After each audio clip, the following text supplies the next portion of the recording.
எப்படி பண்ணுறதுன்னு பார்க்க போகிறோம். இதுக்கு குக்கிங் எதுவும் தேவையில்லை, நம்ம எதுவும் பேக் பண்ண போகிறது கிடையாது. நம்ம எல்லாம் பண்ணி ஃப்ரிட்ஜில் வச்சு எடுக்க போகிறோம். வாங்க வீடியோக்குள்ள போகலாம். எப்படி ஆரியோ சீஸ் கேக் செய்கிறதுன்னு பார்க்கலாம். நம்ம பண்ண போகிற சீஸ் கேக்குக்கு வந்து ஆரியோ சீஸ் கேக்கு இந்த மாதிரி ஒரு பேனில் தான் நம்ம பண்ணினா நல்லாயிருக்கும். சீஸை வந்து கேக் இந்த மாதிரி நம்ம அப்படியே எடுத்துடலாம். ஏன்னா நம்ம அதை பேக் பண்ண போகிறது கிடையாது இல்லையா. இந்த மாதிரி பேன் உங்கள்கிட்ட இல்லை அப்படின்னா இதுக்கு பேர் ஸ்ப்ரிங் ஃபார்ம் பேன் பேர். இந்த மாதிரி பேன் உங்களுக்கு இல்லைன்னா நான் இங்கே வந்து வீட்டிலையே நான் ஒன்று பண்ணி வச்சுருக்கேன். கீழே ஒரு அட்டையை வச்சுட்டு மேலே வந்து நான் 2 சாதாரண தின்னான அட்டையை வச்சு அதில் செல்லோடேப் போட்டு ஒட்டி இந்த மாதிரி ஒன்று ரெடி பண்ணியிருக்கேன். மேலே அலுமினியம் ஃபாயில் கோட் கொடுத்து அதையும் நான் கவர் பண்ணியிருக்கேன்.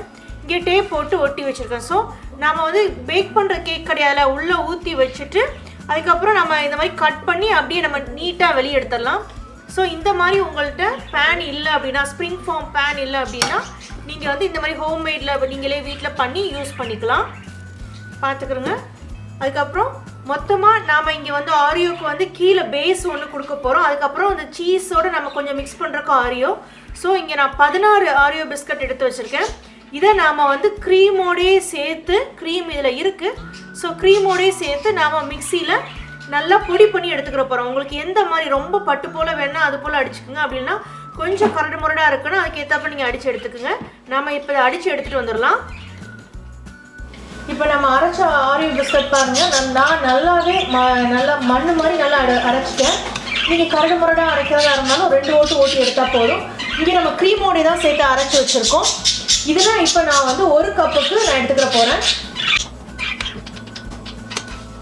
இந்த மாதிரி 1 கப்புக்கு எடுத்துக்கோங்க. 1 கப்புக்கு எடுத்துக்கலாம். இதை நம்ம வந்து ஒரு பவுலுக்கு ட்ரான்ஸ்ஃபர் பண்ணிடலாம். இப்போ நம்ம எடுத்துக்க 1 கப்பு ஆரியோ பிஸ்கட் எல்லாம் சேர்த்துக்கலாம். சேர்த்ததுக்கப்புறம் இங்கே நான் மெல்ட் பண்ணி வச்சுருக்க 2 டேபிள் ஸ்பூன் பட்டர் இதில் சேர்த்துக்கிறேன். இந்த பட்டரை சேர்த்துட்டு இதை வந்து நல்லா மிக்ஸ் பண்ணி விட்டுக்கிறேங்க. இந்த பட்டரும் இந்த பிஸ்கட்டுடைய மிக்சரும் நல்லா கலந்துக்கிறணும். ஏன்னா இதை தான் நம்ம பேஸாக போட போகிறோம். இந்த அளவு எல்லாத்தையும் மிக்ஸ் பண்ணதுக்கப்புறம் இது ரெடி ஆயிடுச்சு. இது நம்ம வீட்டிலே பண்ண பேன். நீங்கள் இதுலேயும் இந்த மாதிரி சர்ஃபேஸில் கீழே போட்டு நம்ம அப்படியே நல்லா ப்ரெஸ் பண்ணி விட்டுறணும். நான் இப்போ இந்த பேன் யூஸ் பண்ண போகிறேன். இந்த பேனில் நாம் ரெடி பண்ணி வச்சுருக்க இந்த மிக்சரை சேர்த்துக்கலாம்.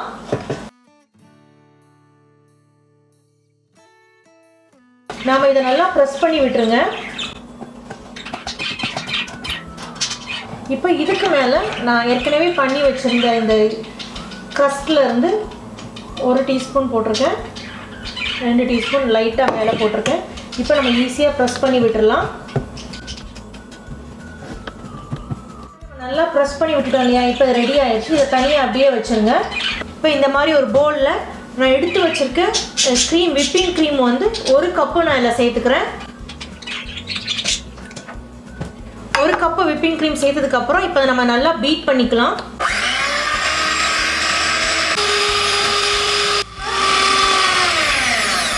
இப்போ நம்ம பார்க்கலாம் பாருங்கள், இந்த மாதிரி சாஃப்ட் பீக் வந்தால் போதும். நமக்கு இப்போ க்ரீம் ரெடி ஆகிடுச்சு. இது ரெடி ஆகிறதுக்கு உங்களுக்கு 3லேருந்து 4 நிமிஷம் எடுக்கும். இதை தனியாக வச்சுக்கிறேங்க. இப்போ இன்னொரு பவுலில் வந்து நான் எடுத்து வச்சுருக்க க்ரீம் சீஸ் சேர்க்குறேன். இது வந்து 200 கிராம் க்ரீம் சீஸ் நம்ம இதில் சேர்த்துக்கலாம். இது ஃப்ரிட்ஜிலேருந்து எடுத்த உடனே சேர்க்க வேண்டாம். ஃப்ரிட்ஜிலேருந்து எடுத்து கொஞ்சம் நேரம் வெளியே வைங்க.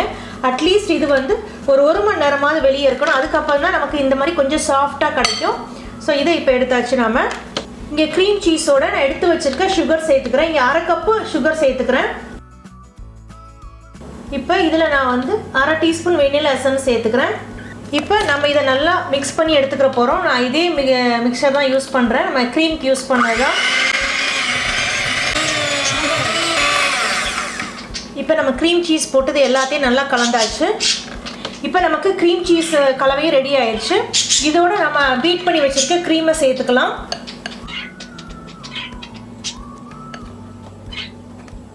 க்ரீமை சேர்த்ததுக்கப்புறம் நல்லா மிக்ஸ் பண்ணுங்கள்.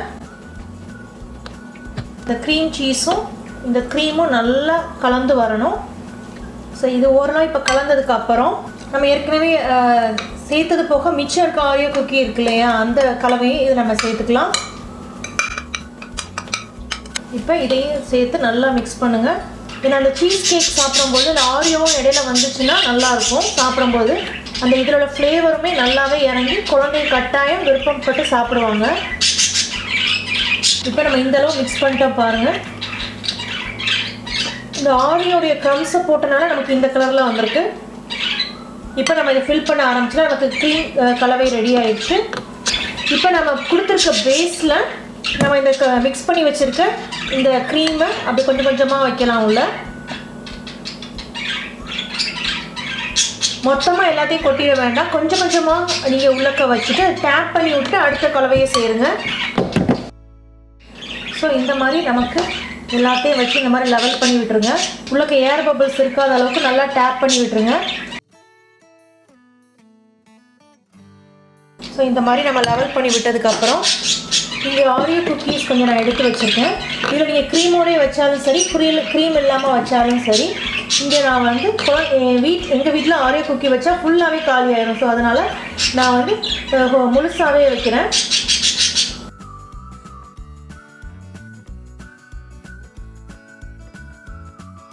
நான் மேலே லைட்டாக இந்த க்ரம்ஸை தூவி விட்டுக்கிறேன்.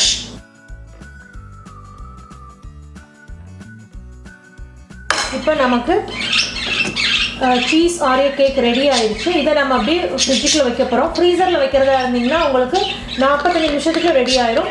நான் இதை ஃப்ரிட்ஜில் தான் வைக்க போகிறேன். 3லேருந்து 4 மணி நேரமாவது ஃப்ரிட்ஜில் இருக்கட்டும். அதுக்கப்புறம் நம்ம எடுத்து ஸ்லைஸ் போட ஆரம்பிச்சிடலாம். இப்போ நம்ம ஓப்பன் பண்ணி பார்க்கலாம்.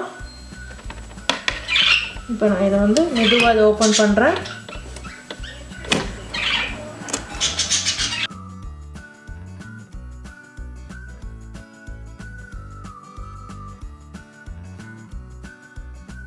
இப்போ நமக்கு ரொம்ப டேஸ்டியான ஆரியோ கேக் ரெடி ஆயிடுச்சு பாருங்கள்.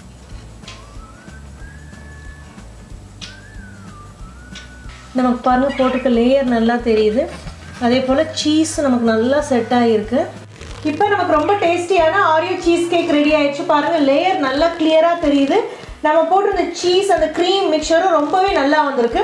கட்டாயம் குழந்தைங்க வந்து மிச்சம் வைக்காமல் எல்லாத்தையுமே சாப்பிட்டு முடிச்சுடுவாங்க. நமக்கு வந்து எல்லாமே செஞ்சு முடிக்கிறதுக்கு நமக்கு வந்து 5 மணி நேரத்தில் நம்ம செஞ்சு முடிச்சிடலாம். ஃப்ரிட்ஜில் வச்சு எடுக்கிறது மட்டும்தான் நமக்கு கொஞ்சம் டைம் எடுக்கும். அப்போ தான் நமக்கு சீஸ்லாம் நல்லா செட் ஆகி கிடைக்கும். இது பண்ணி கொடுத்தீங்கன்னா கட்டாயம் குழந்தைங்க வந்து மிச்சம் வைக்காமல் சாப்பிட்டு முடிச்சிடுவாங்க. ட்ரை பண்ணி பாருங்கள். இந்த சீஸ் கேக் யூஸ்வலாக சீஸ் கேக் பண்ணுறதுக்கு அந்த ஸ்ப்ரிங் ஃபார்ம் பேன் வந்து ரொம்ப முக்கியம்.